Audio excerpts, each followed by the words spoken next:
In this video, we're going to learn three really important sections in Scratch. The first section typically starts a program. We call this the events. So you'll notice as we read these blocks here, they indicate things that will start our program. So for example, when the green flag is clicked is really popular, and we'll see over here if I hit the green flag, my program will start, or I can stop it here by hitting the stop sign. Another popular starter here is this space key. So instead of hitting the green flag to start the program, when you hit your space key, whatever is below this will prompt. As well as we can choose any of these letters, numbers, or arrow keys as we are choosing a way for our program to be prompted. Another one is when the sprite is clicked. So if I click my cat and the code is under here, something will happen. So many different starters. I would say these three are the most popular here as we get started. So I'm going to go ahead and pull out kind of the most universal here, this green flag. Perfect.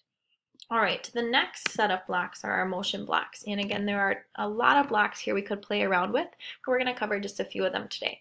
So the first one allows us to move. We saw this in video 1. Notice I changed my backdrop here to the coordinate grid. And this is allowing us to see the steps in Scratch. So we'll see, this is a big coordinate grid. We have 0, 0 in the middle. And as we move to the left, my x values become negative. As I move up, y becomes positive. Right, x positive, down, y negative. Okay, so we'll see here, if we look left to right, our steps, our screen is 240 steps to the right and 240 steps to the left. So if we think of 10 steps in the grand scheme here of our 480 steps across the screen, we'll notice these steps are going to be pretty small. If I change this to 100, much bigger. If I make it negative, I'm going to go backwards, and we can see how that's happening here. So that's the move block. We can also turn. So let's say I want to move 50 steps forward, and let's turn 90 degrees. So I moved, and then I turned. This is a good block to put us back facing forward. So what I'm actually going to do here is come into events and go to when the space key is pressed. And I'm going to say I want myself to face forward again. And I want to go to the center of my screen. Since this is a coordinate grid, go to 0, 0. So notice I'm hitting the space bar. And as soon as I hit the space bar, I go to the point 0, 0, and my cat is facing forward. I could run my program now. I move forward 50, turn 90. These are the motion blocks. Now the last blocks in here that we want to cover are the pen blocks. Now in this program, we're going to find an extension down here on the bottom. We're going to need this for our pen in the new Scratch 3.0, and we're just going to click pen here. And that will pull open my pen blocks. So we'll see here with my pen, we can do a lot of things here. I'm going to reset my cat here by clicking the space bar.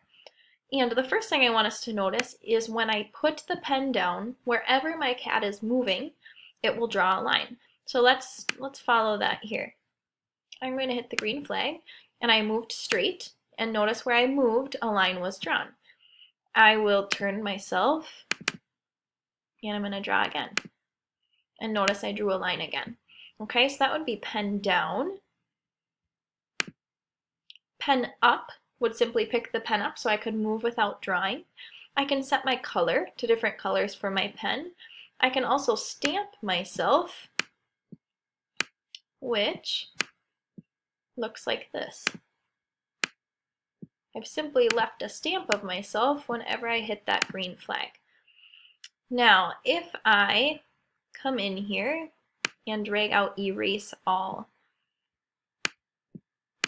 this will clear my program for me. So I'm back to just my normal cat here at the center of my screen. So we've got the event blocks, the blocks that typically start a program. Motion deals with any sort of movement in Scratch. And the pen tool, which we added from our extension section, that will allow our sprite to draw.